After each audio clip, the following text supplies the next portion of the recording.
The rain hammered against the kitchen window, like tiny fists demanding entry, each drop a sharp reminder of how small I'd become in this vast, indifferent city.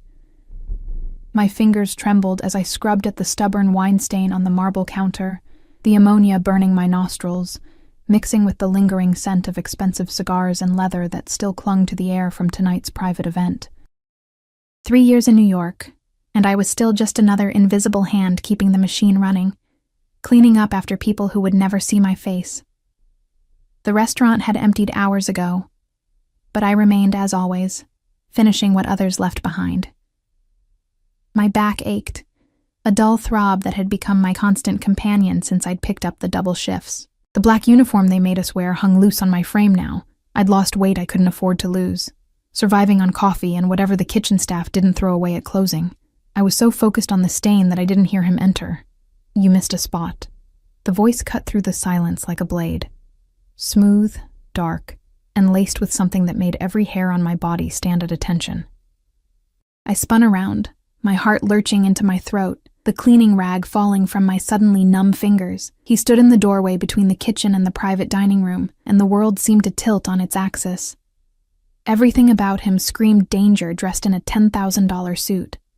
The fabric clung to broad shoulders with the kind of precision that only came from custom tailoring, charcoal gray that somehow managed to look black in the dim kitchen light.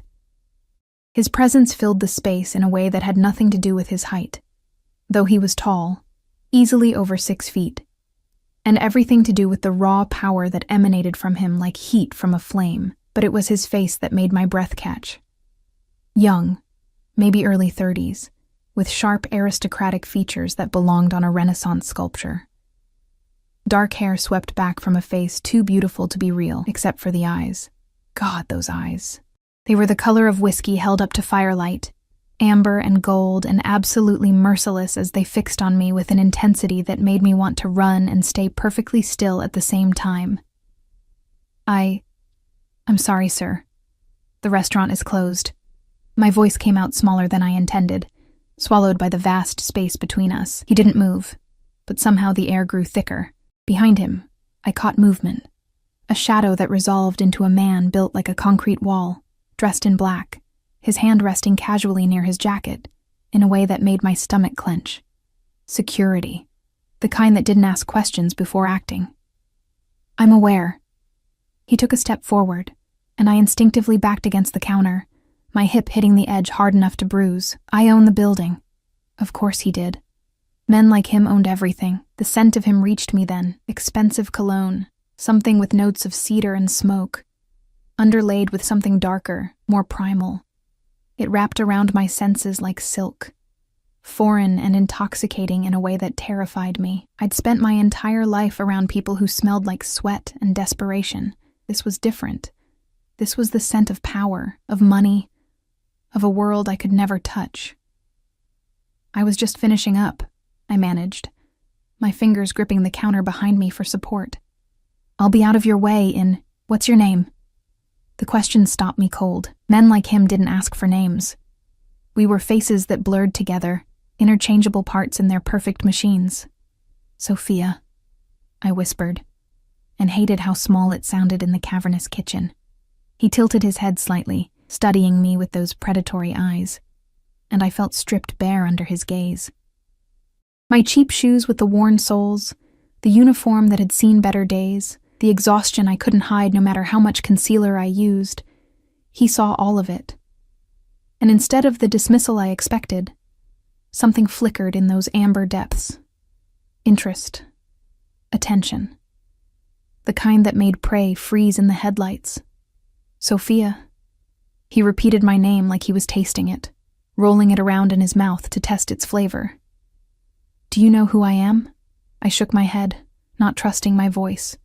But that was a lie, wasn't it? Because even as I stood there, trapped between him and the cold marble at my back, pieces were clicking together, the private dining room that had been closed all night. The men in suits who'd arrived in black cars with windows too dark to see through. The kitchen staff who'd gone pale and silent when they served the meal, moving with a fear I'd attributed to the importance of the guests. The way everyone had vanished the moment the party ended, leaving only me, stupid, oblivious me, to clean up alone. My name is Dante Moretti. He took another step closer, and the space between us evaporated into nothing. I could see the shadow of stubble along his jaw, the way his tie sat perfectly against his throat, the gleam of a watch that probably cost more than I'd make in 5 years. And you're going to remember it. It wasn't a prediction. It was a promise. Every instinct I had screamed at me to run, to apologize, to make myself even smaller than I already was. But my body had betrayed me, frozen in place, caught between terror and something else, something that made my pulse race for reasons that had nothing to do with fear. I should go. The words tumbled out desperately. I'm sorry for disturbing. You didn't disturb anything. His voice dropped lower, intimate in a way that made heat crawl up my spine despite the ice in my veins. In fact, I've been watching you all evening. The confession should have terrified me. It did terrify me, but it also sent a jolt of something electric through my body, settling low in my stomach like liquid fire. Watching me? I echoed stupidly. Through the kitchen door. He gestured slightly toward the small window in the door that separated the dining room from the kitchen. You move like you're trying to disappear. Like if you're quiet enough, small enough, the world will forget you're there. His observation cut too close to the bone, exposing truths I'd never spoken aloud. I was trying to disappear. Every day, every shift, every moment I spent scrubbing floors and washing dishes. I was trying to make myself invisible enough that life would stop hurting so much. I don't... My protest died as he moved closer still. Close enough that I could feel the heat radiating from his body, close enough that the expensive cologne became a drug in my lungs. You do. His hand came up and I flinched. I couldn't help it. But he didn't strike. Instead, his fingers caught a strand of hair that had escaped my messy bun, tucking it behind my ear with a gentleness that seemed impossible from a man who radiated violence like others radiated warmth. The question is why? What are you running from, Sophia? Nothing. I'm not. The lie tasted bitter on my tongue. Everyone's running from something. His thumb brushed against my cheekbone, and I gasped at the contact, my skin burning where he touched. The smart ones just run faster. I should have pulled away, should have ducked under his arm and bolted for the door, but I was paralyzed, caught in the gravity of him, drowning in those amber eyes that saw too much, understood too much. I need to finish cleaning, I whispered, the last desperate attempt to break whatever spell he was weaving around us. No. The word was soft but absolute. You need to come upstairs with me. The world stopped. My heart stopped. Everything stopped. What? The question came out as barely more than a breath. I have a proposition for you. He stepped back slightly, giving me space that somehow felt like abandonment. Come upstairs to my office. Have a drink. Hear what I have to say.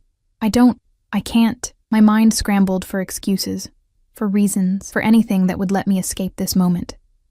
I have to get home. Where's home?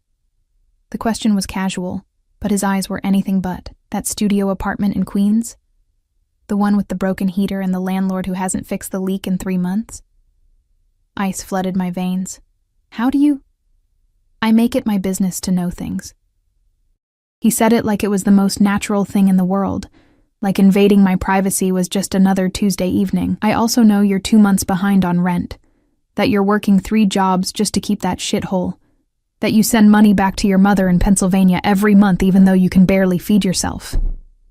Each word was a hammer blow, shattering the illusion of anonymity I'd wrapped around myself like armor. He'd peeled away my layers, exposing the raw desperation underneath, and I had no defense against it. Why? The question came out broken, barely held together. Why would you know any of that? Because I wanted to. His smile was dangerous, beautiful in the way a predator was beautiful. And I always get what I want, Sophia. Always. The certainty in his voice should have repulsed me. Instead, it ignited something treacherous in my chest. A spark of want, of need, of the dangerous fantasy that someone like him could want someone like me. I'm nobody, I said, trying to make him understand. You're someone who caught my attention. He held out his hand, palm up, an invitation and a command all at once, and that's the most dangerous thing you could be. I stared at his hand, Strong fingers, immaculate nails, a signet ring on his pinky that probably had more history than I had future.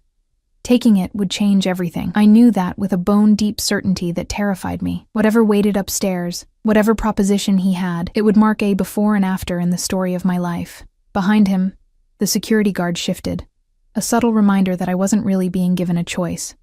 Not really. Men like Dante Moretti didn't make requests. They made offers that sounded like requests, and the smart move was always to accept. But something in me hesitated, some last scrap of self-preservation that recognized the cliff edge I was standing on. What if I say no? I needed to know, needed to understand exactly how much power I was surrendering. His smile widened, but it never reached his eyes. Then you walk out that door, go home to your broken apartment, and wake up tomorrow to the same life you've been living. Nothing changes. Nothing gets better. He paused, letting the words sink in like stones. But you'll always wonder what might have happened if you'd been brave enough to say yes. The manipulation was transparent, obvious even to me in my exhausted, terrified state. But that didn't make it less effective, because he was right. If I walked away now, I'd spend the rest of my life wondering, and wondering, I'd learned, was its own special kind of torture. My hand moved before my brain caught up, fingers trembling as they touched his palm. His hand closed around mine immediately, warm and strong and absolutely inescapable. The contact sent electricity shooting up my arm, settling in my chest like lightning in a bottle. "Good girl," he murmured, and the words shouldn't have affected me the way they did. Heat pooling in my stomach, breath catching in my throat, he tugged me gently away from the counter, and I followed, my legs moving on autopilot. The security guard fell into step behind us as Dante led me through the kitchen, past the dining room where hours ago I'd glimpsed him through that window, eating and drinking and commanding the attention of every man at the table with nothing more than his presence. We reached an elevator I'd never noticed before, hidden behind what I'd thought was a storage closet. Dante pressed his palm against a scanner, and the doors slid open with a soft hiss, revealing an interior of polished wood and brass that looked like it belonged in a different century. As we stepped inside, his hand still holding mine, I caught our reflection in the brass-framed mirror. The contrast was devastating. Him, immaculate and powerful, every inch the king of whatever dark empire he ruled. Me, small and faded beside him, a shadow trying to stand in the sun. The doors closed with a definitive click, sealing us in together, and as the elevator began its ascent, I couldn't shake the feeling that I'd just made the biggest mistake of my life. Or maybe, I thought, as his thumb traced slow circles against my wrist, it was the first real choice I'd ever made. The elevator climbed higher, carrying me toward whatever waited in the darkness above, and all I could think was that I'd never been more terrified or more alive in my entire life. The elevator doors opened onto a world I'd only seen in movies. The penthouse spread before me like a fever dream rendered in marble and glass, floor-to-ceiling windows that transformed the New York skyline into a glittering backdrop, furniture that looked like it belonged in a museum, art on the walls that I suspected was original despite my complete inability to afford such knowledge. Everything gleamed with the kind of cleanliness that came from people like me scrubbing it daily, people who vanished into service hallways before anyone important could see them. Dante's hand remained wrapped around mine as he guided me inside, and I felt the security guard's presence fade as he took position outside the elevator, a silent sentinel between this world and everything else. "Sit." Dante released my hand, gesturing toward a leather sofa that probably cost more than my car, if I'd had a car. "I'll get us drinks." I perched on the edge of the cushion, afraid to lean back, afraid to touch anything more than absolutely necessary. My reflection stared back at me from the dark windows, a ghost in a cheap uniform haunting a palace. What was I doing here? What could a man like Dante Moretti possibly want from someone like me? He moved to a bar cart near the windows, his movements fluid and controlled, each gesture economical. Even the way he poured whiskey into crystal glasses spoke of breeding, of a life where every action was deliberate, considered. He'd removed his suit jacket, and I could see the play of muscles beneath his white shirt. the holster strapped beneath his left arm, barely visible, but unmistakably there. The gun should have terrified me. Instead, it confirmed what I'd already known. Dante Moretti was dangerous in ways I couldn't begin to comprehend. "You're wondering why you're here," he returned with 2 glasses, pressing one into my hands before settling into the chair across from me. Not beside me. The distance felt intentional, like he was giving me space to breathe while still keeping me within reach. "Yes." My fingers wrapped around the glass, desperate for something to hold on to. "Drink first." His eyes tracked my movements as I raised the glass to my lips. "Then we'll talk." The whiskey burned, going down, harsh and smoky, and nothing like the cheap beer I occasionally allowed myself. It spread warmth through my chest, loosening the knot of tension that had taken up permanent residence between my shoulder blades. "Better?" A hint of amusement colored his tone. "I don't understand what's happening," I admitted, setting the glass down on the coffee table before I could do something stupid like drain it in one gulp. "Why am I here? What do you want from me?" Dante studied me over the rim of his glass, those amber eyes dissecting me piece by piece. "Tell me, Sophia, what do you know about the Moretti family?" The name clicked into place with the force of a sledgehammer. Moretti. I'd heard it whispered in the restaurant, seen it in newspapers I couldn't afford to buy but caught glimpses of in subway stations. The Moretti family wasn't just wealthy, they were infamous. Old money wrapped around older power, the kind that came from controlling things the government pretended didn't exist. "I know you're not people I should be around," I whispered, fear crystallizing in my stomach. "Smart." He leaned forward, resting his elbows on his knees, and suddenly the distance between us felt like nothing at all. "But you're here anyway. That makes you either very brave or very stupid." "I think we both know which one," I said, surprising myself with the bitter honesty. His laugh was low and genuine, transforming his face from beautiful to devastating. "I think you're braver than you realize. It takes courage to survive the way you have. 3 jobs, no family support except what you send away, barely keeping your head above water but refusing to drown." He paused, taking a slow sip. "I admire that." "Admiration doesn't explain why I'm in your penthouse at midnight," I countered, finding some hidden reserve of spine I didn't know I possessed. Maybe it was the whiskey. Maybe it was exhaustion finally overriding self-preservation. "No, it doesn't." He set down his glass with careful precision. "You're here because I have a problem, Sophia. And I think you might be the solution." My heart hammered against my ribs. "What kind of problem?" "The kind that requires trust." His gaze intensified, pinning me in place. "My world is full of people who want something from me. Power, money, connections, protection. Everyone has an angle, an agenda. It makes genuine interaction complicated." I almost laughed at the absurdity. "And you think I don't want something from you? You just told me you know I'm drowning in debt. Of course you want something." He stood, moving to the windows, his silhouette outlined by the city lights. "But you're honest about your desperation. You don't hide it behind fake smiles and manufactured charm. You're raw, real. And that's exactly what I need." "I don't understand." The words felt inadequate, but they were all I had. He turned back to me, and the intensity in his expression made my breath catch. "I need someone to accompany me to certain events. Business dinners, charity galas, family gatherings. Someone who won't ask questions, who won't try to leverage the connection, who will simply be there." "Like an escort?" The word tasted wrong on my tongue. "Like a companion." His correction was sharp. "There's a difference. I'm not asking you to sleep with me, Sophia. I'm asking you to be seen with me." "Why me?" The question burst out before I could stop it. "There are hundreds of women who would see it as an opportunity to climb." He moved closer, each step deliberate.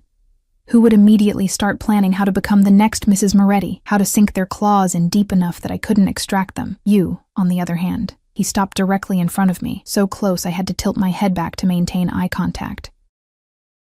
"You look at me like I'm a bomb about to explode. Aren't you?" I whispered. That dangerous smile returned. "Probably, but at least you're aware of it."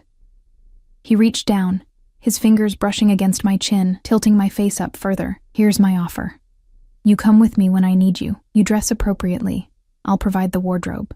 You smile. You stay close. You don't ask about my business. In return, I'll clear your debts. All of them. Your rent, your mother's medical bills, everything. The world tilted. That's over $50,000. Pocket change. His thumb traced along my jawline, and I shivered despite the warmth flooding through me. What you're offering me is worth far more than money. I don't understand what I'm offering you, I admitted, my voice barely more than a breath. Safety. The word was simple, but the weight behind it was enormous. In my world, Sophia, genuine indifference is the rarest commodity. You don't want to use me. You don't want to hurt me. You just want to survive. That makes you the safest person I could possibly have by my side. His logic was twisted, but I couldn't find the flaw in it. Maybe because the whiskey was clouding my judgment. Maybe because the offer was so impossibly generous that my desperate, exhausted brain couldn't process rejection. How long? I asked instead. 6 months. His hand dropped away, leaving my skin cold. Give me 6 months. After that, if you want to walk away, you walk away. No strings, no obligations. The debts stay cleared. It was too good to be true. Every instinct screamed that. But those same instincts had kept me locked in poverty, scrubbing floors and swallowing pride, going nowhere slowly. What's the catch? There had to be one. The catch, he said slowly, returning to his chair, is that while you're with me, you're mine. Not sexually. I meant what I said about that, but in every other way that matters. Where I go, you go. What I say, you do. You don't question. You don't hesitate. And you absolutely don't betray me. The possessiveness in his tone should have sent me running. Instead, it ignited something dark and needy inside me. Something that had been starving for someone to claim me, to see me as worth keeping. And if I say no, I had to ask, even though we both knew my answer. Then I call Marco. That's the guard outside, and he'll escort you home. You'll go back to your life, and I'll find someone else. He leaned back, supremely confident. But you won't say no, Sophia, because you're smart enough to recognize a lifeline when it's thrown to you. He was right. I hated that he was right. But sitting there in that impossible penthouse, wearing my threadbare uniform, feeling the weight of every unpaid bill and every exhausted morning, I knew I couldn't refuse. This was my chance. Maybe my only chance. Okay. The word fell from my lips like a stone into still water, creating ripples that would reshape everything. Triumph flashed across his features, quickly masked. Say it properly. I want to hear you agree to the terms. I'll do it. My voice strengthened slightly. 6 months. I'll be your companion. I'll go where you go, do what you say. No questions, no betrayal. And you'll be mine. He prompted, his eyes gleaming. And I'll be yours. The words sent a thrill of fear and something else through me. He stood, moving to a desk near the windows, returning with a thick envelope. First month's payment. Consider it a signing bonus. Tomorrow someone will come to your apartment to take your measurements. By tomorrow night, you'll have a new wardrobe. Friday evening, I have a charity gala. That's where we start. I took the envelope with shaking hands, too afraid to open it. This is really happening. This is really happening, he confirmed, then checked his watch. Elegant, European, probably worth more than everything I owned combined. It's late. Marco will drive you home. The dismissal was clear, but I found myself hesitating. Why me? I asked again, needing to understand. Really, why me? Dante moved closer, his hand coming up to cup my cheek with unexpected tenderness, because when you look at me, you see a man. Not a name, not a reputation, not an opportunity, just a man.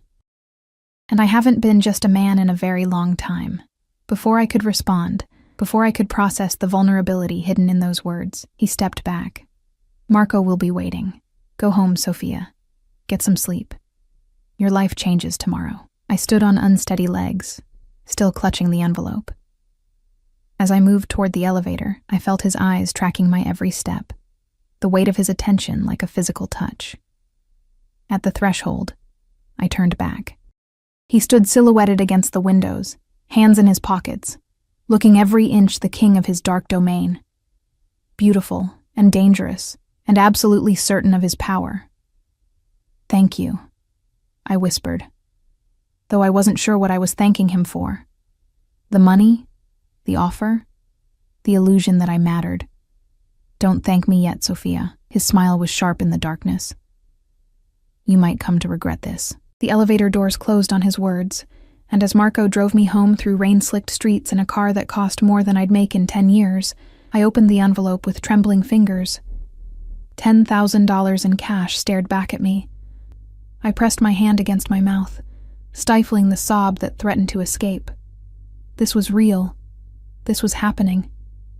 And as the city lights blurred past the window, I couldn't decide if I'd just been saved or damned. Maybe, I thought as exhaustion finally crashed over me. It was both.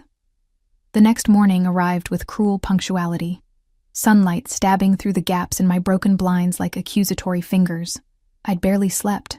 How could I? With $10,000 hidden beneath my mattress and the memory of Dante Moretti's amber eyes burning through my thoughts like a brand. I'd counted the money 3 times before hiding it, my hands shaking so badly I kept losing track. Real. It was real. Not a dream. Not a hallucination born from exhaustion and desperation. I'd made a deal with a man who wore danger like cologne, and now I had to live with the consequences. My phone buzzed at exactly 9 a.m., an unknown number flashing across the cracked screen. "Miss Castellano? This is Marie Chen. Mr. Moretti has retained my services to assist with your wardrobe. I'll be at your address in 30 minutes. She hung up before I could respond, leaving me staring at my reflection in the bathroom mirror. Greasy hair, dark circles, wearing the same uniform from last night because I'd been too stunned to change. This was what Dante wanted to parade around on his arm?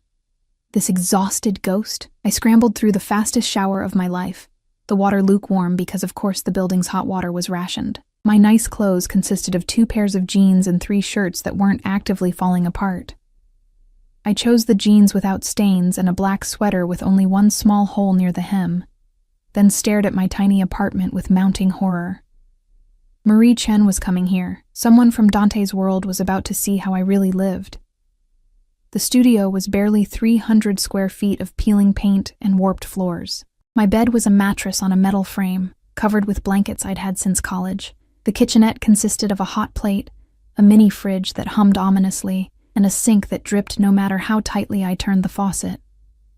The leak Dante had mentioned, the one he somehow knew about, had created a permanent water stain on the ceiling, brown and spreading like a disease. I shoved dirty clothes into the closet, threw dishes into the sink, and was attempting to make the bed look less pathetic when the knock came. Marie Chen was not what I expected. Petite, impeccably dressed in a tailored pantsuit, she swept into my apartment with the efficiency of a general surveying a battlefield. Her eyes cataloged everything in seconds. The poverty, the desperation, the sheer impossibility of my situation. "Well," she said, her tone neutral in a way that felt more damning than criticism, "we have our work cut out for us." Behind her, 2 assistants carried in garment bags, shoeboxes, and cases I couldn't begin to identify. They transformed my pathetic studio into a makeshift boutique with practiced ease, hanging clothes on a portable rack, arranging accessories on my rickety table. "Strip," Marie commanded, pulling out a measuring tape. "Everything off except undergarments."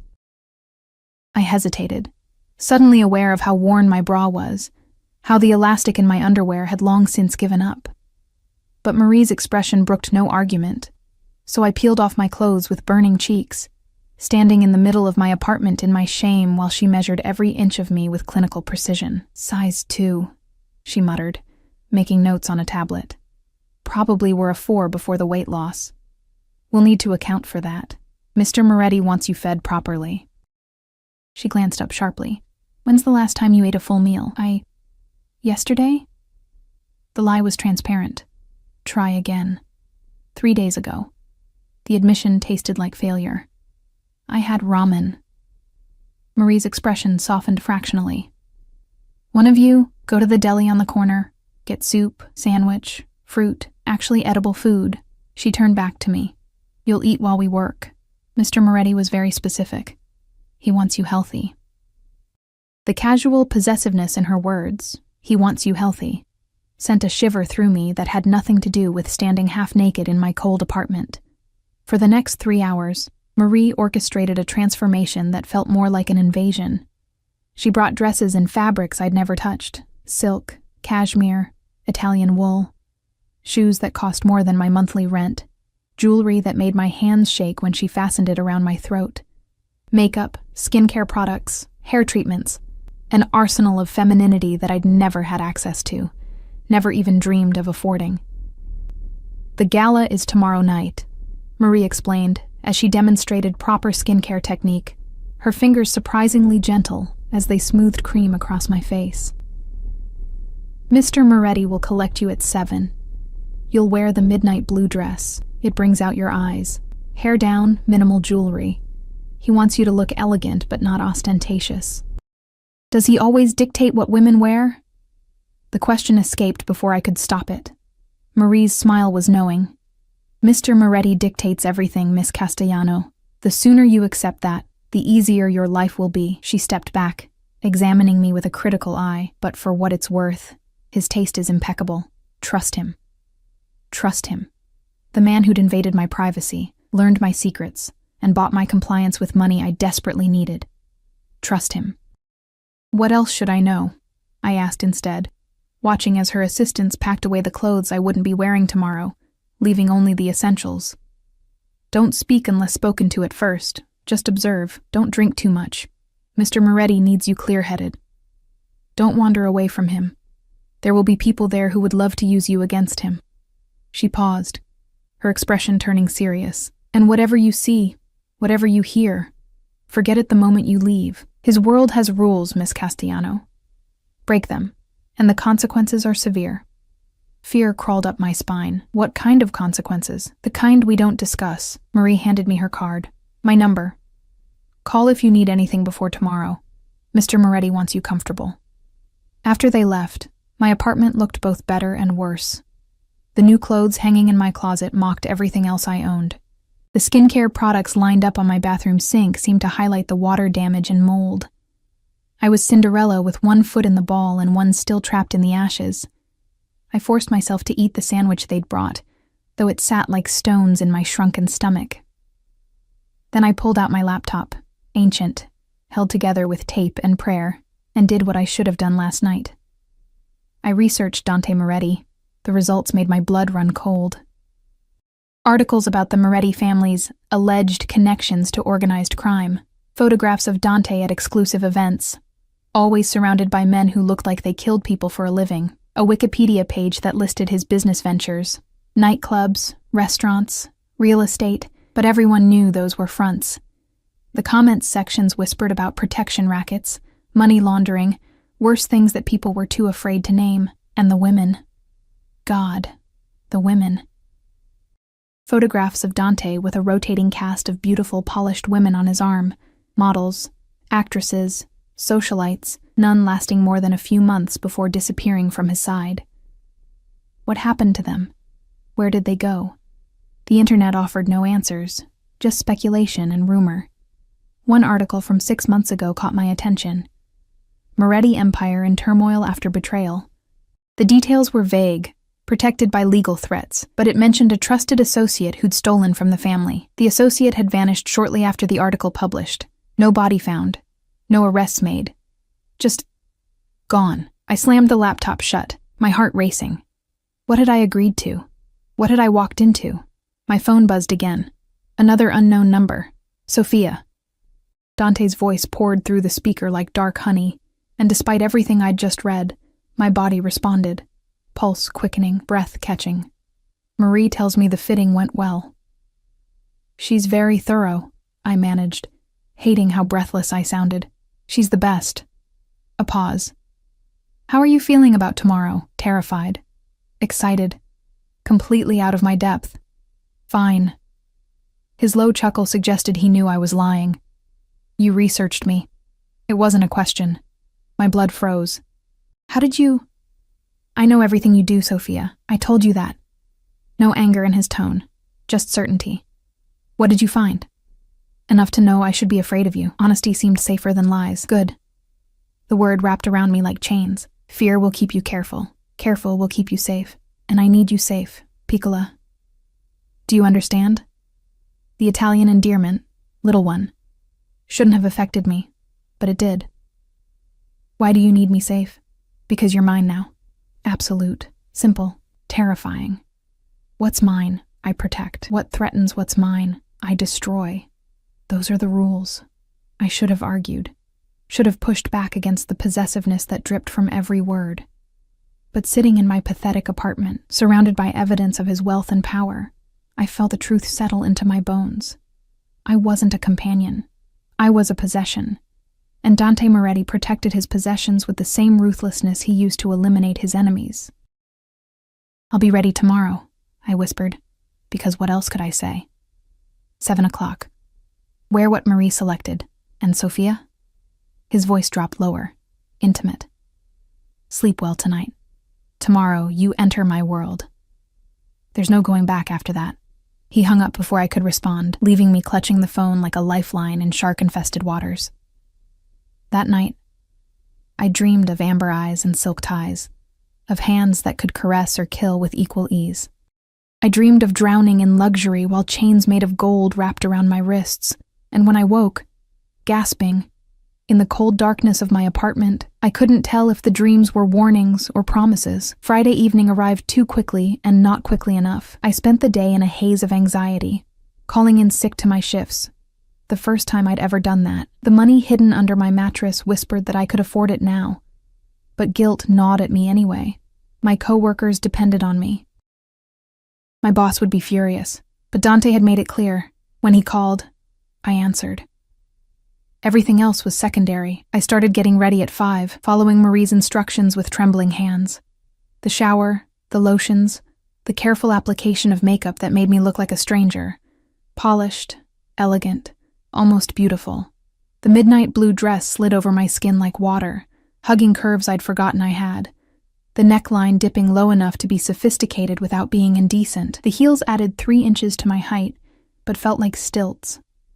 I practiced walking in my tiny apartment, wobbling like a newborn deer, until I could manage a few steps without breaking my ankle. By 6:45, I was ready. By 6:55, I was pacing. By 7 exactly, the knock came.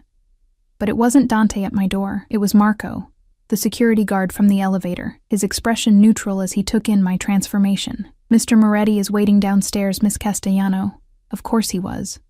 Men like Dante didn't climb stairs to collect their possessions. They waited, and the world came to them.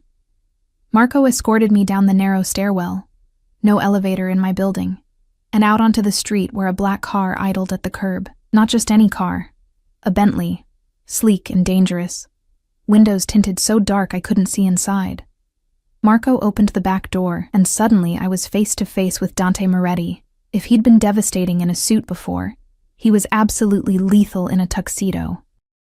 Black on black, tailored to perfection, a bow tie that somehow made him look both civilized and savage. His hair was swept back, revealing the sharp planes of his face, and those amber eyes tracked every inch of me with an intensity that made my skin burn. Bellissima, he murmured, the Italian rolling off his tongue like a caress. Get in, Sophia. It's time.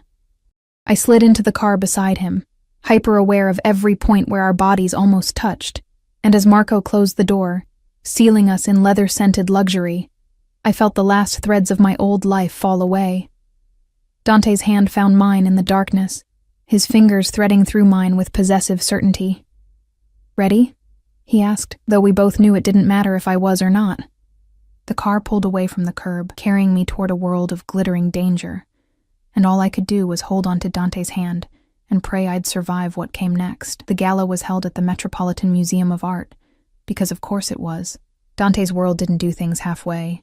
If there was going to be a party, it would be in a temple to beauty and wealth, surrounded by art worth more than small countries. The car glided to a stop at the base of the museum's iconic steps, where a red carpet stretched upward like a river of blood. Cameras flashed in the darkness, photographers jostling for position behind velvet ropes, their lenses hungry for the next shot, the next scandal. the next story to sell. My hand tightened involuntarily around Dante's, panic clawing at my throat. "Breathe, Piccola." His voice was low, meant only for me. "Stay close to me. Smile if you want, but you don't have to. Just don't look afraid." "I am afraid," I whispered. "I know." His thumb traced circles against my palm, a gesture that should have been comforting, but felt more like a claim being staked. "But they don't need to know that." Marco opened the door, and suddenly the muffled chaos outside became a roar. Dante stepped out first, his movements fluid and controlled, every inch the predator in his natural habitat. Then he turned, extending his hand to me, and I had no choice but to take it. The moment my heels touched the red carpet, the cameras exploded. Flashes turned the night into a strobe light, blinding and disorienting, and I stumbled slightly. Dante's arm wrapped around my waist immediately, pulling me against his side with a possessiveness that probably looked romantic to the photographers, but felt like iron bands to me. "Who's your date, Mr. Moretti?" someone shouted from behind the ropes. "Is this official?" another voice called out. "Miss, what's your name?" Dante ignored them all, guiding me up the steps with the confidence of a man who owned every space he entered. His hand on my waist burned through the thin fabric of my dress, and I was acutely aware of how perfectly I fit against his side, how his body shielded me from the worst of the attention. Inside, the museum had been transformed into something out of a fairy tale or a nightmare, depending on your perspective. Crystal chandeliers cast golden light across marble floors. Wait staff in crisp white uniforms circulated with champagne and hors d'oeuvres that probably cost more than my weekly grocery budget. And the people, God, the people. Diamonds dripped from throats and wrists. Designer gowns swept across the floor. These were the kind of people who appeared in Forbes and Vogue, who summered in the Hamptons and wintered in Aspen. And I was supposed to pretend I belonged here. Dante. A silver-haired man in an immaculate tuxedo approached, his smile wide but his eyes calculating. "I didn't know you were bringing a guest." "Last-minute decision, Senator." Dante's hand moved from my waist to the small of my back, a subtle but unmistakable claim.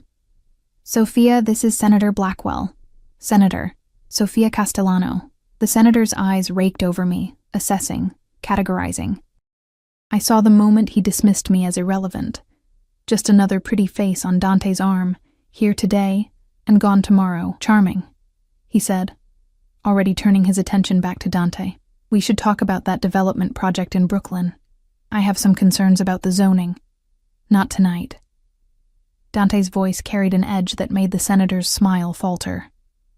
"Tonight is for charity, remember?" It was a dismissal wrapped in civility, but the senator recognized it for what it was. He backed away with a tight nod, and I felt Dante's hand press more firmly against my back.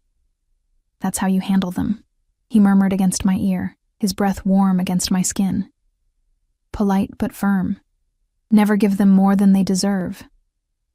"I didn't say anything," I pointed out, hyper-aware of his proximity, the way his cologne wrapped around me like smoke. "Exactly." His lips curved into a smile that didn't reach his eyes. "You're learning already." The evening became a blur of faces and names I'd never remember. Dante guided me through the crowd with expert precision, his hand never leaving my body. Sometimes at my waist, sometimes on my back, occasionally sliding down to my hip in a gesture that made my breath catch and my skin flush. He introduced me to businessmen and socialites, politicians and celebrities, each interaction carefully orchestrated, and I began to understand what he'd meant about needing someone who wouldn't use him. These people circled like sharks, each one looking for an opening, an angle, a way to leverage proximity to Dante Moretti into something valuable. They smiled with their mouths, but calculated with their eyes, and the few women who approached us looked at me with a mixture of envy and contempt. "You're doing well," Dante said during a rare moment of privacy, tucking me into an alcove away from the main crowd. He handed me a glass of champagne, my second of the evening, because he'd been monitoring my intake like a hawk. "Better than I expected." "I'm not doing anything," I said honestly. "I'm just standing here trying not to fall in these heels." His laugh was genuine, transforming his face into something almost human. "You're giving me exactly what I need." a moment of peace in a room full of vultures. His hand came up to cup my cheek, the gesture tender in a way that confused me. "Thank you." Before I could respond, a woman's voice cut through the moment like a knife. Well, Dante Moretti with another stray. How predictable. I turned to find a woman who looked like she'd stepped off a runway, tall, blonde, devastatingly beautiful, in a red dress that probably cost more than my yearly rent, but it was her eyes that caught me, cold and sharp as broken glass. Fixed on me with undisguised hatred, Dante's entire demeanor changed. The warmth vanished, replaced by something arctic and dangerous. His hand dropped from my face but immediately found my waist, pulling me against him with bruising force. "Vanessa." His voice could have frozen fire. "I didn't realize you'd be here," Father insisted. She moved closer, her gaze never leaving me. "He said you were bringing someone new. I had to see for myself." She looked me up and down slowly, deliberately. "She's not your usual type. Too plain." The insult landed like a slap, and I felt heat flood my cheeks. Because she was right. I was plain compared to her, compared to all the women I'd seen in those photographs online. What was I doing here? "Careful, Vanessa." Dante's warning was soft but deadly. "You're speaking about something that belongs to me." The possessiveness should have bothered me. Instead, it sent a thrill through my body that I didn't want to examine too closely. Vanessa's perfectly painted lips curved into a cruel smile. "Belongs to you? How long until you get bored and discard this one too? A month? 2? She leaned closer, her perfume cloying and expensive. "Tell me, darling, has he told you what happened to the last girl who thought she was special?" "That's enough." Dante's voice cracked like a whip, and suddenly Marco was there, materializing out of nowhere. "Escort Miss Vanessa back to her father. Now, you can't just—" Vanessa started, but one look at Dante's face silenced her. I'd never seen someone's expression turn so cold, so utterly devoid of mercy. This was the man who made people disappear. This was the monster beneath the beautiful mask. Marco took Vanessa's arm, gently, but inexorably, and guided her away. She threw one last venomous look over her shoulder before vanishing into the crowd. The moment she was gone, Dante's hand moved to my chin, tilting my face up to meet his eyes. The coldness was still there, banked but not extinguished. "Are you all right?" he asked, and I heard genuine concern beneath the anger. "Who was she?" My voice shook slightly. "And what happened to the last girl?" "Vanessa is the daughter of a business associate. She thinks we have an understanding." His thumb brushed across my lower lip and I shivered. "We don't. As for the last girl," he paused, something dark flickering across his features. "She betrayed me. She thought she could steal from me and disappear. She was wrong." "What did you do to her?" I had to know, even though part of me didn't want the answer. "What I do to everyone who betrays me." His eyes bored into mine, making sure I understood. I made sure she could never do it again. The implication hung between us, heavy and terrible. And yet, standing there with his hand on my face, his body pressed against mine, I couldn't make myself pull away. Because beneath the fear, beneath the rational voice screaming at me to run, there was something else, something that responded to his darkness, with a hunger I didn't understand. "Are you afraid of me now?" he asked softly.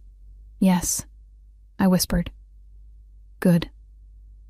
He leaned closer, his lips brushing against my ear. "Fear will keep you honest, and honesty will keep you safe. Remember that, Sophia." Before I could process his words, he straightened, his public mask sliding back into place. "Come. There's someone I want you to meet." He guided me through the crowd again, but everything had changed.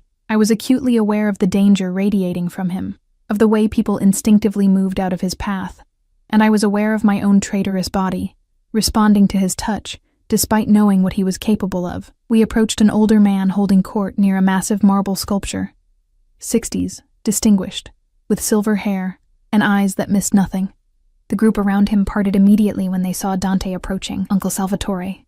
Dante's voice warmed slightly, the first genuine warmth I'd heard all evening. "I'd like you to meet Sofia Castellano." The old man's eyes sharpened with interest, studying me with an intensity that rivaled Dante's. "Castellano? Italian?" My grandfather was from Sicily, I managed, my voice steadier than I expected. Ah. Something shifted in Salvatore's expression. Good bloodline. And what do you do, Miss Castellano? The question was a test. I could feel Dante tense beside me, waiting to see how I'd answer. I could lie, inflate my importance, or I could tell the truth and risk embarrassing him. I work in restaurants, I said simply. Whatever needs doing. Salvatore's eyebrows rose, and I braced for judgment. Instead, he laughed, a deep, genuine sound. Honest. When's the last time you brought someone honest to these things, Dante? Too long, Dante admitted, and I felt his hand squeeze my waist approvingly. Keep this one, Salvatore advised, his eyes twinkling. The honest ones are rare. As we moved away, Dante pulled me closer. You surprised me, he murmured. Most would have tried to seem more impressive.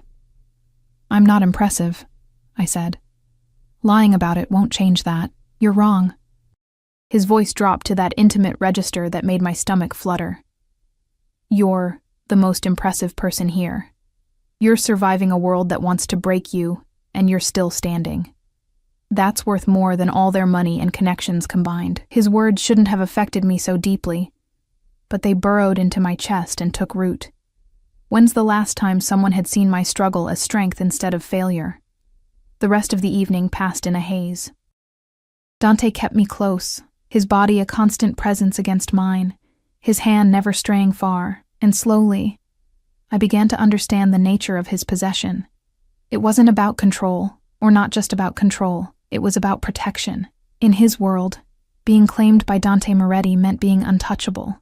The way people's eyes skated over me after his declaration to Vanessa, the careful distance they maintained, it was because I wore his mark. I was his.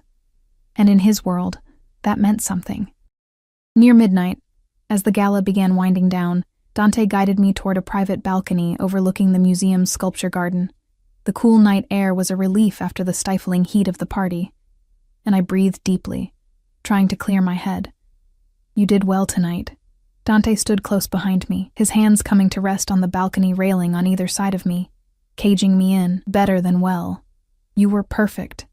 I barely spoke, I pointed out, hyper-aware of his body heat at my back. Exactly. His breath stirred my hair. You didn't try to perform or impress. You just existed beside me. Do you know how rare that is? I shook my head, not trusting my voice. In my world, everyone's an actor. Everyone's playing a role, angling for advantage. But you... His hands moved to my hips, and I gasped as he pulled me back against him. You're real. Raw. Mine. Dante. His name came out breathless. Say it again. A command, not a request. Dante, softer this time. His hands tightened on my hips. You feel this between us, don't you? This pull. I wanted to deny it. Wanted to maintain some shred of dignity, of self-preservation. But his body was pressed against mine, his scent surrounding me, and I couldn't lie. Not about this. Yes. The admission cost me, but it was the truth. Good. One hand left my hip, sliding up my side, across my ribs, stopping just below my breast, because I'm going to keep you, Sophia. Not for 6 months. Not for any defined period. I'm going to keep you until I decide I'm done. And that might be never. Terror and desire warred within me. That wasn't our agreement. Agreements change. His lips brushed against my neck and I shuddered. I changed my mind the moment I saw you in that kitchen, scrubbing counters like your life depended on it. You were so determined, so focused, completely unaware that I was watching, and I knew. You were going to be mine. You can't just decide that, I protested weakly. I just did. He turned me in his arms, and suddenly we were face to face, his eyes burning into mine. Tell me you don't want this. Look me in the eye and tell me you don't feel it too. Tell me, and I'll let you walk away right now. I opened my mouth to do exactly that, to save myself from whatever dark road he was leading me down, but the words wouldn't come, because he was right. I did feel it. This impossible, terrifying pull toward a man who was dangerous in every way that mattered. My silence was answer enough. That's what I thought. His hand cupped my face with devastating gentleness, "You're mine now, Sophia, and I protect what's mine." Then he kissed me. The kiss shattered every defense I'd carefully constructed, every rational argument about why this was wrong, dangerous, impossible. His lips moved against mine with a certainty that suggested he'd been thinking about this moment as obsessively as I had, and when his tongue swept into my mouth, I made a sound that was half surrender, half plea.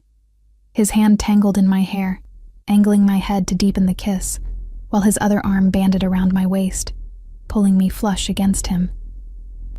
I could feel every hard plane of his body, the controlled strength in his arms, the racing of his heart that matched my own. He kissed me like he was claiming territory, marking me in ways that had nothing to do with words and everything to do with possession. When he finally pulled back, we were both breathing hard, my lips swollen, and his eyes blazing with hunger barely restrained. "We need to leave," he said roughly. "Now, before I do something extremely inappropriate on this balcony." He didn't wait for my response, just took my hand and pulled me back through the gala. We moved quickly past the remaining guests, past the cameras at the entrance, down to where Marco waited with the car. The moment the door closed behind us, sealing us in leather and darkness, Dante pulled me onto his lap. 6 weeks, he muttered against my mouth between kisses that left me gasping. "I told myself I'd wait 6 weeks before touching you, give you time to adjust, to understand what being mine meant." His teeth grazed my neck, and I arched into him helplessly. "Made it 6 hours. Dante..." I tried to form coherent thoughts, but his mouth was doing things to my throat that short-circuited my brain. "This wasn't supposed to. We agreed." "I know what we agreed." He pulled back enough to look at me, his eyes molten in the darkness. "And I'm changing the terms. I want you, Sophia, not just as arm candy at parties. I want you in my bed, in my life, in every way that matters. I'm not..." I struggled for words. "I'm not equipped for this. Your world, your life, the danger. I'll keep you safe." His hands framed my face, forcing me to meet his eyes. "That's what you don't understand yet. Nothing will touch you while you're mine. No one will hurt you, threaten you, or take you from me. I'll burn down the entire city first." The vow should have terrified me. Instead, something inside me, some broken, desperate part that had been alone for too long, believed him. "What if I say no?" I had to ask, even though we both knew I wouldn't. "Then I'll court you properly." His thumb traced my lower lip. "Flowers, dinners, the whole traditional routine. I'll wait until you say yes." He paused, his expression turning predatory. "But you won't say no, Sophia, because you want this as much as I do." He was right, and we both knew it. So instead of arguing, I kissed him again, pouring every confused emotion into the contact. Fear and desire and desperate need all tangled together until I couldn't separate them anymore. The drive to his penthouse passed in a blur of heated kisses and whispered promises. By the time we stumbled through his door, my dress was half unzipped and his bow tie hung loose around his neck. He pressed me against the wall of his entryway, his body pinning mine, his mouth trailing fire down my throat. "Tell me to stop." His voice was ragged. "If you want to stop, tell me now." But I didn't want to stop. For the first time in years, I wanted something for myself. Not survival, not responsibility. Just this wild, reckless thing burning between us. "Don't stop," I whispered. That night, Dante Moretti claimed me in every way possible. He was gentle when I needed gentleness, fierce when I needed strength, and utterly consuming in a way that left no room for doubt about who I belonged to now. And when I finally fell asleep in his arms, his body wrapped around mine like a shield, I felt safer than I had in years. Even if that safety came from the most dangerous man I'd ever met. The next morning, I woke in sheets that probably cost more than my car would have if I'd owned a car. Sunlight streamed through floor-to-ceiling windows, and for a moment, I forgot where I was. Then memory crashed back, the gala, the kiss, everything that followed, and I sat up abruptly, looking for Dante. He stood by the windows, already dressed in tailored slacks and a crisp white shirt, phone pressed to his ear. When he saw me awake, his expression softened in a way I was learning meant affection in his carefully controlled world. "Handle it," he said into the phone, then hung up. "Good morning, Bellissima." "Hi." I pulled the sheet up, suddenly self-conscious in the morning light. He crossed to the bed, sitting on the edge, his hand finding my face with the familiarity of someone who'd earned the right to touch. Regrets? I don't know yet, I admitted honestly. Should I have them? Probably. His smile was wry. But it's too late now. You're in this with me. Before I could respond, his phone buzzed again. He glanced at the screen, and his expression darkened. I need to handle something. Stay here. Don't leave the penthouse. What's wrong? Business. He kissed my forehead, already moving toward the door. Marco will be outside if you need anything. I'll be back soon. He left before I could ask more questions, and I was alone in his enormous penthouse, wearing nothing but expensive sheets and poor life choices. I spent the morning exploring carefully, afraid to touch anything that looked too expensive. The place was immaculate, professionally cleaned, obviously, with none of the comfortable clutter that made a space feel lived in. This wasn't a home. It was a fortress disguised as luxury. In the bathroom, I found new toiletries still in their packaging. My preferred brands, I realized with a start. How had he known? But of course he had. Dante made it his business to know everything. I showered and dressed in one of the outfits Marie had left at my apartment. Jeans and a cashmere sweater that felt like wearing a cloud. I was attempting to make coffee in his intimidatingly high-tech kitchen when I heard raised voices from the hallway. Told you to wait downstairs, Marco's voice sharp with tension. I need to see him. Now, a woman's voice, familiar from last night. Vanessa. My stomach dropped. I moved toward the door, unsure if I should hide or confront, when it burst open. Vanessa swept in, looking immaculate despite the early hour, her eyes scanning the space until they landed on me. Well? Her smile was poison. He works fast, doesn't he, Miss Vanessa? You need to leave. Marco stood in the doorway, his hand near his weapon. It's fine, Marco. I found my voice, channeling the dignity Dante had seen in me even when I couldn't see it myself. What do you want, Vanessa? She moved closer, her heels clicking against the marble floor. To warn you, that's all. Woman to woman. Warn me about what? About what happens to girls like you in Dante's world. She circled me slowly, predatory. You think you're special. You think he actually cares about you? You're a novelty, sweetheart. A project. He gets bored with projects. And you're bitter because you wanted to be one. I shot back, surprising myself with the venom. Her eyes flashed. I'm trying to save you. The last girl who got too close, who thought she meant something. She's gone now. Vanished. And before her, there was another. They all think they're different. They all think they can change him. She leaned in close. They're all wrong. Get out. Dante's voice cut through the tension like a blade. He stood in the doorway, and the fury radiating from him made the air feel electric. Now! Vanessa paled but held her ground. I don't care. He moved into the room with lethal grace, positioning himself between us. You came into my home uninvited. You threatened what's mine. Leave now, or I'll have Marco remove you less gently. Your father will hear about this, Vanessa hissed. Tell him. Dante's smile was terrifying. Tell him I've found someone worth protecting. See if he cares. Vanessa's composure cracked. With a final venomous look at me, she swept out, Marco following to ensure she actually left. The moment the door closed, Dante turned to me. Are you all right? Did she hurt you? No, just words. I wrapped my arms around myself. Is it true? About the other girls? His jaw tightened. There have been women before you. None of them lasted because none of them were real. They wanted the money, the power, the status. When they tried to leverage it, when they betrayed me. He moved closer. I dealt with them accordingly. What does that mean? I needed to hear him say it. It means I made sure they couldn't hurt me or my family again. I didn't kill them, if that's what you're asking. But I made sure they understood the consequences of crossing me. And what makes you think I won't betray you? The question hung between us. Because you're terrified of me, but you're still here. He cupped my face gently. Because you could have run 12 times and you didn't.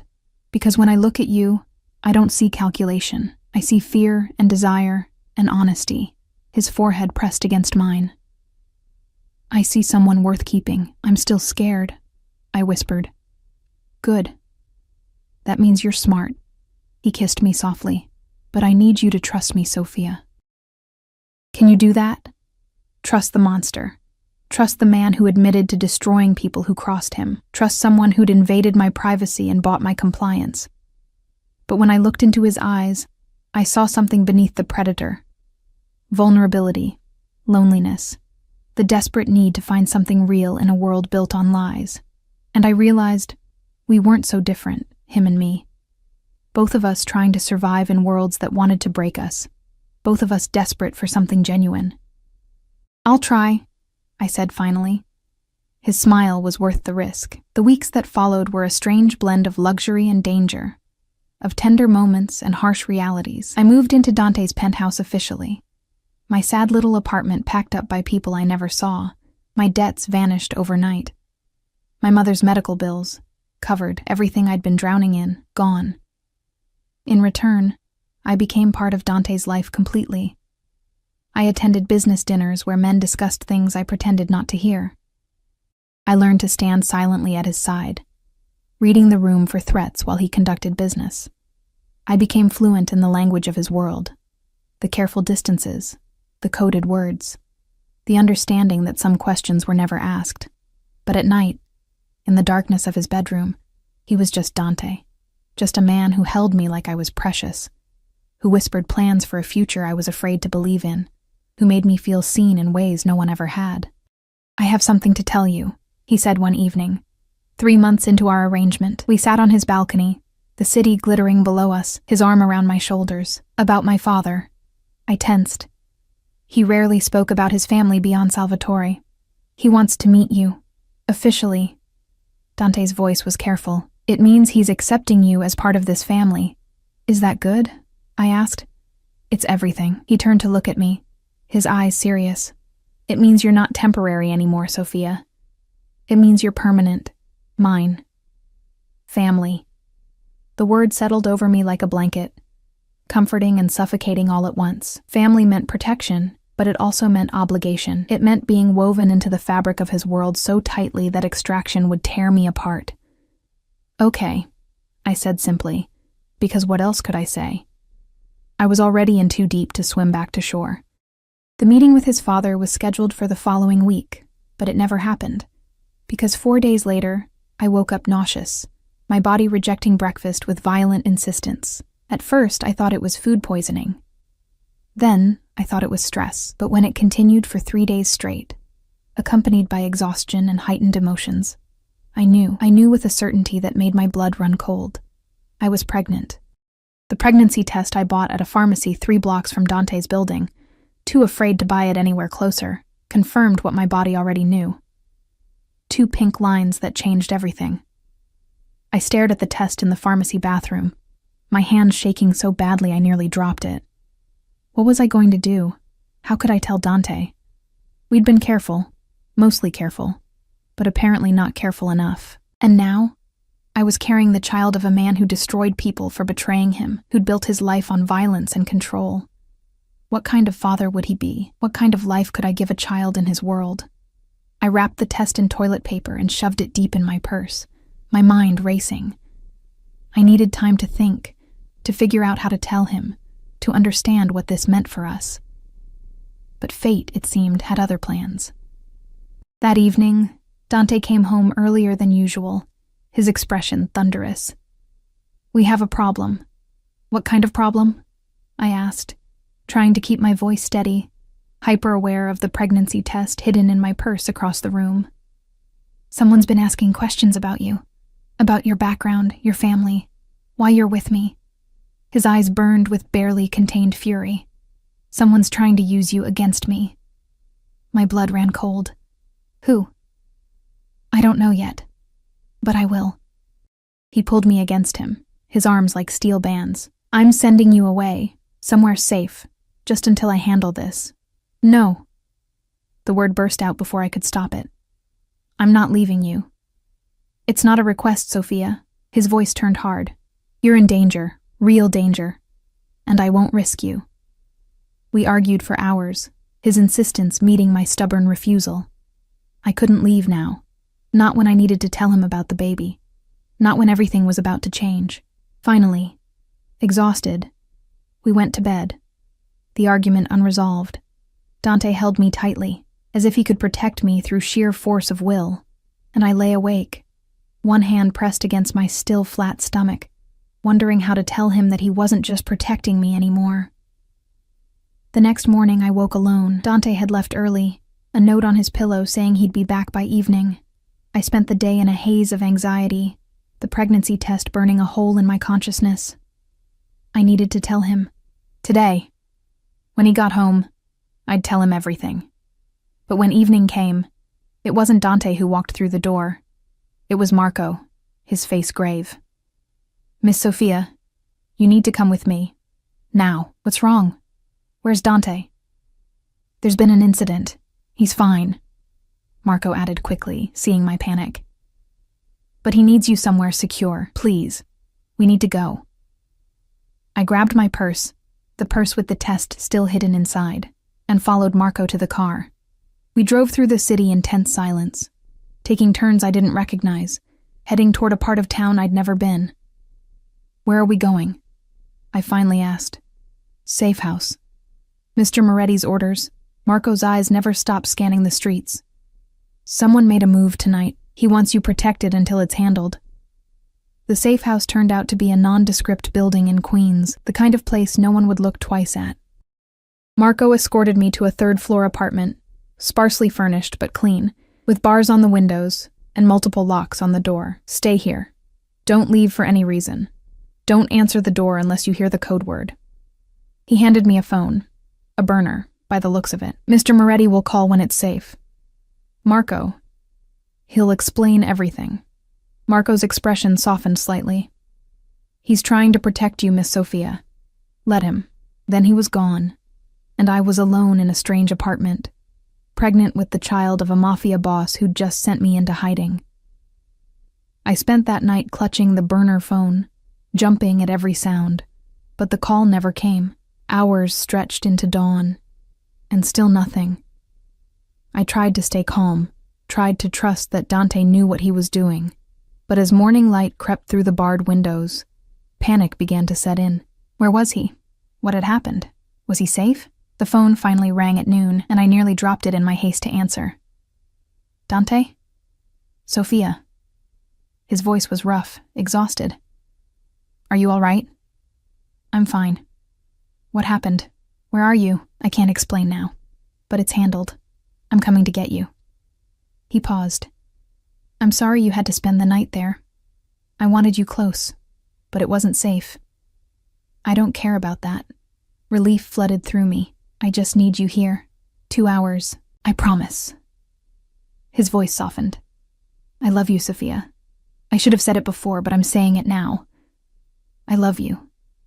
The words hit me like a physical blow. "Dante. 2 hours," he repeated. Then the line went dead. I sat in stunned silence, his confession echoing in my ears. He loved me. This dangerous, beautiful, terrifying man loved me, and I was carrying his child. I pulled the pregnancy test from my purse, staring at those 2 pink lines. In 2 hours, I'd tell him. In 2 hours, everything would change again. But first, I needed to use the bathroom. The nausea was back with a vengeance. I'd just flushed, was washing my hands, when I heard it. The sound of the locks clicking open, too early. Dante had said 2 hours, and it had only been 10 minutes. "Marco?" I called out, drying my hands, my heart beginning to race. "Is that you?" No response. Just footsteps, heavy and deliberate, moving through the apartment. Fear froze me in place. I looked around the bathroom frantically, searching for a weapon, for an escape, but there was nothing. Just a window too small to climb through and a door that opened into danger. The footsteps stopped outside the bathroom. Then a voice, low and unfamiliar. "We know you're in there, Miss Castellano. Come out. We just want to talk." Every instinct screamed at me to stay hidden, to wait for Dante. But the test was still on the bathroom counter, visible evidence of my secret. I couldn't let them find it, couldn't let them have that weapon to use against Dante. I grabbed the test, shoving it in my pocket, and opened the door. 3 men stood in the apartment, all armed, all watching me with predatory interest. The leader smiled, and it was the cruelest expression I'd ever seen. "There you are, Mr. Moretti's little pet," he gestured to the others. "Bring her. The boss wants to meet the girl who made Dante Moretti go soft." I tried to run, tried to fight, but it was useless. They grabbed me easily, zip-tying my wrists, and I realized with dawning horror that they'd been waiting for Dante to leave me alone. This wasn't random. This was planned. As they dragged me toward the door, all I could think was, I never told him. I never told him about the baby. And now, I might never get the chance. They took me to a warehouse on the waterfront, the kind of place where screams wouldn't carry and bodies could disappear into the river without anyone noticing. They threw me into a chair, the metal cold against my back, and zip-tied my ankles to the legs. The leader, tall, scarred, with eyes like a dead fish, circled me slowly. "Do you know why you're here, Miss Castellano?" "No." My voice shook, but I forced myself to meet his gaze. "Because Dante Moretti took something from us. So we're taking something from him." He crouched in front of me, his smile widening. "You." Terror clawed at my throat, but beneath it something else stirred. Rage. These men thought I was just a possession to be traded, a weakness to exploit. They had no idea what Dante would do to them for this. "He'll kill you," I said flatly. "All of you. When he finds out, we'll already be gone. And you..." He reached out, his finger trailing down my cheek in a mockery of Dante's tenderness. "You'll be our message, our proof that the mighty Moretti isn't untouchable." The door burst open with explosive force, and Dante strode in like an avenging angel dressed in a blood-spattered suit.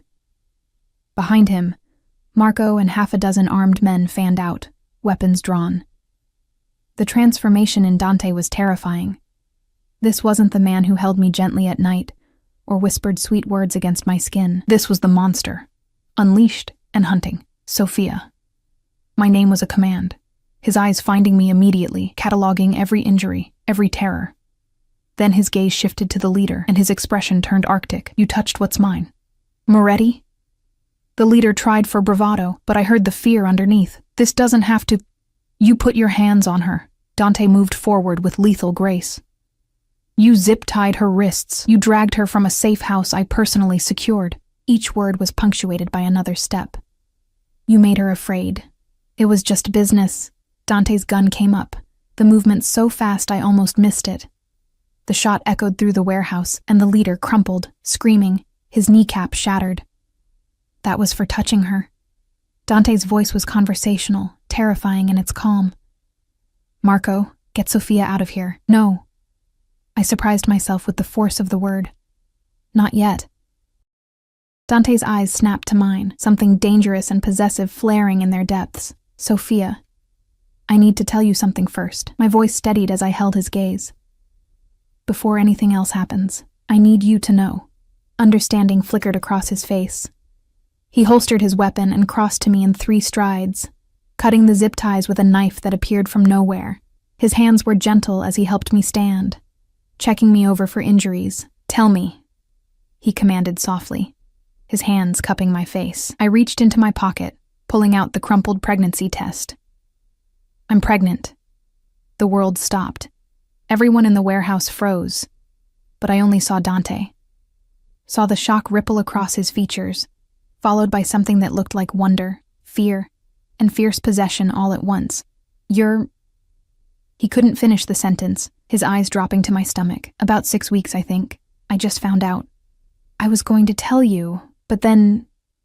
Tears I'd been holding back finally spilled over. "I was so afraid I'd never get to tell you." His hands moved to my stomach, pressing gently against the flat plane, and something in his expression cracked open. "Mine," he breathed. "You're carrying my child." "Yes." The kiss he gave me then was desperate, claiming, a vow made without words. When he pulled back, his eyes were blazing. "Marco, take her to the car, now. And if anyone so much as breathes in her direction, shoot them." "Dante," I started. "I have to finish this, Piccola, but I swear to you, I'll be right behind you." He kissed me again, Softer this time. Go. Keep our baby safe. Marco escorted me out, and as the warehouse doors closed behind us, I heard screams start. I didn't look back. Some things I'd learned were better left unseen.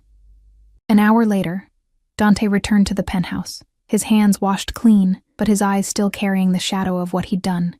He found me on the couch, wrapped in a blanket, one hand pressed protectively against my stomach. He knelt before me, his head bowing to rest against my knees. I'm sorry. I'm so sorry you had to go through that. It wasn't your fault. My hands found his hair, threading through the dark strands. They made their choice. I destroyed them. His voice was matter of fact. Every single one. They'll never threaten you or our child again. Good. The words should have horrified me. Instead, it felt like justice. He looked up, his eyes searching mine. A baby. We're having a baby. Is this okay? I know we never discussed. Okay? He laughed, the sound raw and genuine. Sophia, you're giving me everything I never knew I wanted. A family. A real family. Not the one built on blood and obligation, but one built on vulnerability crossing his features. On love. You love me? I needed to hear it again. Needed to know last night's confession wasn't just fear talking, more than I thought possible. He rose, pulling me into his arms. You came into my world, terrified and desperate, and somehow you tamed the monster. You made me want to be better, to build something that won't crumble under the weight of violence. I didn't tame anything, I protested. You're still dangerous. For you. To protect you. His hand covered mine on my stomach.